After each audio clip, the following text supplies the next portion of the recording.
Kita ke informasi olahraga, saudara, kisruh terkuaknya kasus pengaturan skor di Liga Indonesia membuat mental para pemain usia muda juga jeblok. Hal ini disampaikan oleh pengamat sepak bola yang juga penggiat sepak bola usia muda Yusuf Kurniawan.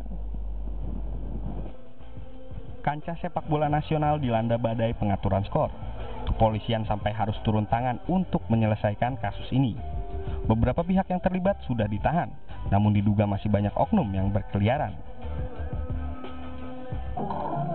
Permasalahan ini membuat resah para pemain muda. Pengamat sepak bola yang juga penggiat sepak bola usia dini Yusuf Kurniawan mengatakan tidak sedikit pemain yang mengeluh kepadanya.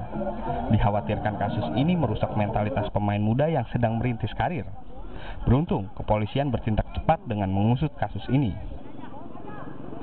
Saya harap nggak berhenti sampai di sini, kalau bisa di track back ke belakang, supaya ada rasa keadilan untuk korban-korban yang sebelumnya gitu. Jangan yang hanya sekarang aja. Kalau track ke belakang kan sebenarnya itu sudah lebih banyak, dan itu harus dilakukan kalau memang mau pukul habis ya.